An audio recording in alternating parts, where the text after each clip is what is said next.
العسكري الفراك بين قلب الساسات بينه البنتم والداير وما بنتم. Every day in the searing heat, medical students Rumeila Salah joins thousands protesting in downtown Khartoum. Demonstrations pushed out a dictator of 3 decades, Omar al-Bashir, and now they want to get rid of the top generals who replaced him.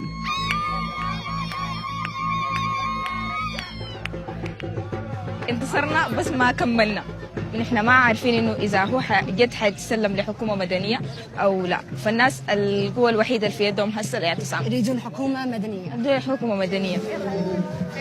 سلام وعداله والثوره خيار الشعب. The daily sit-in across from military headquarters has a carnival atmosphere.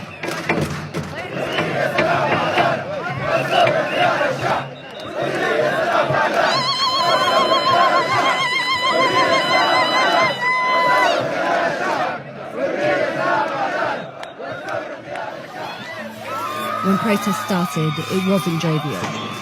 Security forces fired on the crowd. At least 59 people were killed. Since Bashir was deposed, the militaries only kept watch.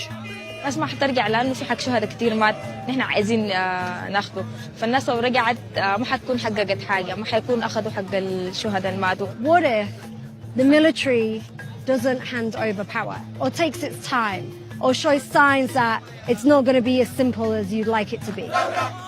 الحالتين صعبه، انه نحن نقعد فتره طويله صعبه، وانه نحن نرجع من دون ما نحقق حاجه صعبه. حنقعد برضه بس تقعدوا. حنقعد بس القعده حتسوي شيء؟ حتضغط عليهم يعني.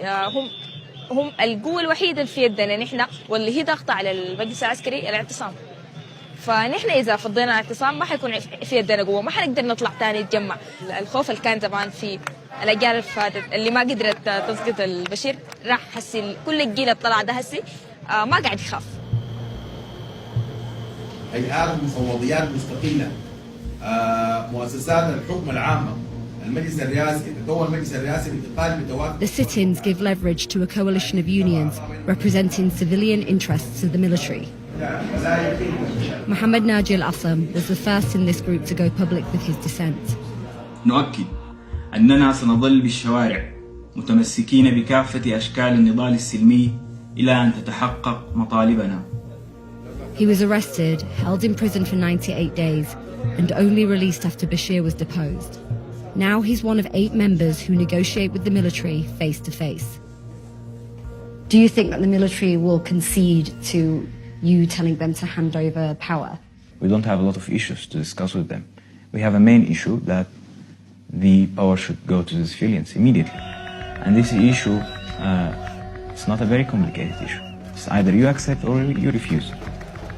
Their vision for civilian rule includes 4 years under an interim government that would give them the time to write a new constitution and plan elections.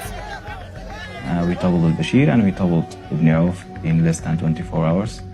And I think if we kept our movement going, we can also pressure the military to hand the powers to the civilians. And if they don't buckle to pressure, you will topple them too? Yeah, that's what we are going to do. But at the moment, it doesn't look like the military is going to hand over power. Their tone has become increasingly hostile. لا نقبل أي فوضى أو تفلت أو اعتداء على المواطنين وممتلكاتهم ومقدرات الدولة، وسوف يتم التعامل بالحزم اللازم وفق القانون. لا فوضى بعد اليوم، لا فوضى بعد اليوم. The military does have some support from old guard Islamist parties that have been cut out of negotiations. Ghazi Salahuddin is the leader of one of those parties, Reform Now.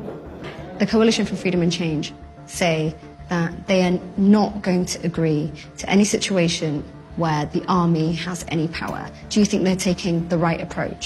No, I don't think so. I think they need to be flexible. So you think they're being stubborn? Well, stubborn is one way of describing it. So what do you think will happen if both sides don't come to an agreement? In this case, the army would be the one who can call the shots, which could include a military coup. You think that's a real possibility? It happened before, so it can happen again.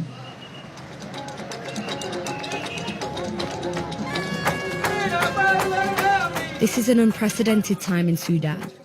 People born under Bashir have never experienced free political expression. العدالة الناس دي بيقنعوا فينا 30 سنة. أول حاجة ناخذ من عمرهم 30 سنة. لو جينا لعدالة 30 سنة ما يخشوا المعترك السياسي خالص. بعدها حتى بعد كده نديهم فرصة يخشوا الساحة. And it's up to people like Rumaila to stay on the street to ensure that they get the government they want. السودان حيكون الثورة الأولى اللي حتنجح جد في الربيع العربي. كل الثورات في الربيع العربي ما نجحت، فإحنا بنشوف الأخطاء في الربيع العربي. الأخطاء اللي حصلت إحنا نتفاداها، ما نعمل كل الأخطاء.